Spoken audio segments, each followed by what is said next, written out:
Chang Pengzhou mengaku bersalah atas tuduhan pencucian uang dan resign dari jabatannya sebagai CEO Binance. Ayo ngaku, siapa yang langsung buru-buru withdraw dari Binance?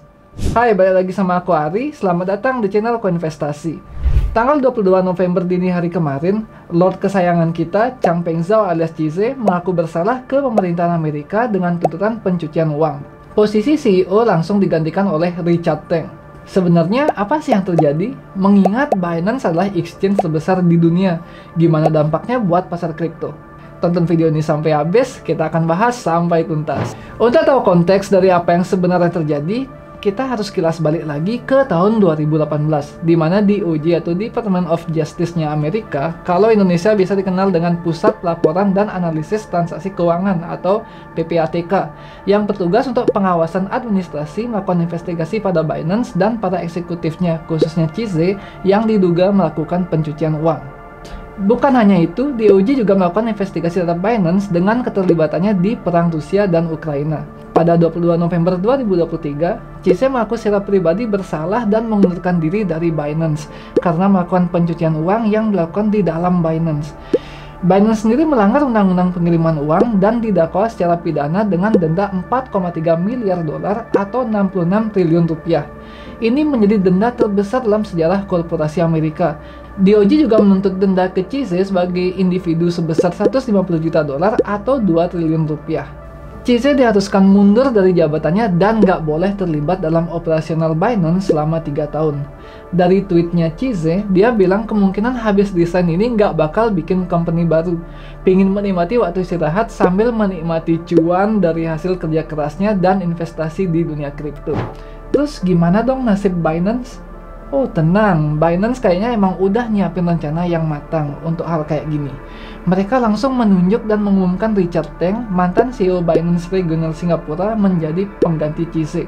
Selama 3 dekade, Richard Teng sudah menjabat di 3 perusahaan keuangan dan regulasi. Pertama, CEO di Abu Dhabi Global Market atau ADGM. Kedua, Chief Regulatory Officer di Singapore Exchange atau SGX. Dan ketiga, Direktur Keuangan Korporat di Monetary Authority of Singapore. Richard sendiri juga bilang dia akan memastikan pengguna Binance tetap percaya pada kekuatan finansial dan keamanan Binance dan akan bekerjasama dengan regulator untuk menetapkan standar yang tinggi yang menjamin konsumen dan tentunya mendorong adopsi kripto dan Web3. Selain itu, banyak trader dan pengamat ekonomi yang beranggapan keluarnya CZ menjadi salah satu yang bikin jalan ETF Bitcoin diresmikan makin melebar. Pada artikel Coindex, seorang trader menjelaskan dengan keluaran CZ berarti memaksa trader patuh pada aturan tradisional dari perusahaan finansial seperti BlackRock sehingga pemain dari institusi dapat masuk dan adopsi massal dapat terjadi.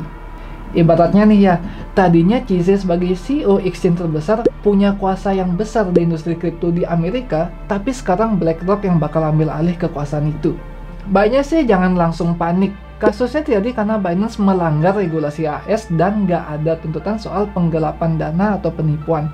Beda sama FTX tahun lalu yang ternyata emang pakai dana pengguna dan mismanajemen perusahaan. Tapi buat teman-teman pengguna Binance yang merasa emang pingin ngerasa lebih aman dan menjunjung tinggi not your key, not your coin, kamu bisa simpan dulu aset kripto yang di Binance langsung di wallet pribadi kamu.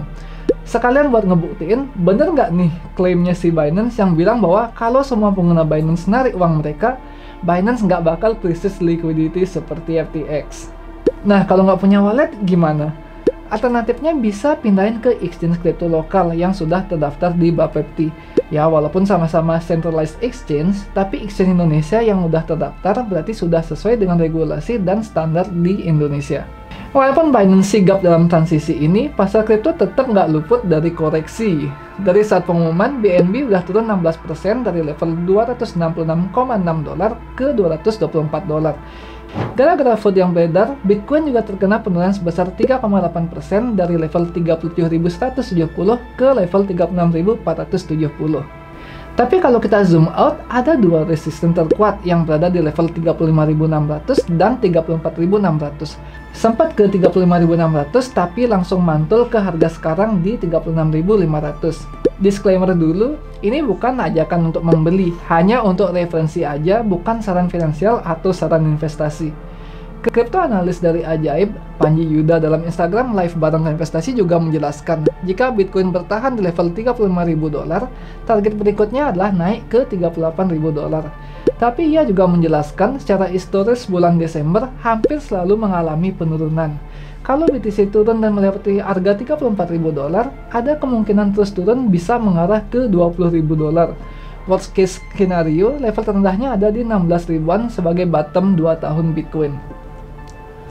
Nah, itu tadi update berita tentang Binance dan CZ yang turun dari CEO Binance beserta efeknya di pasar kripto. Teman-teman selama yang mengguna Binance, gimana nih pendapatnya? Coba share di kolom komentar. Kalau mau request topik buat dibahas sama kita juga, boleh. Ketik aja di kolom komentar.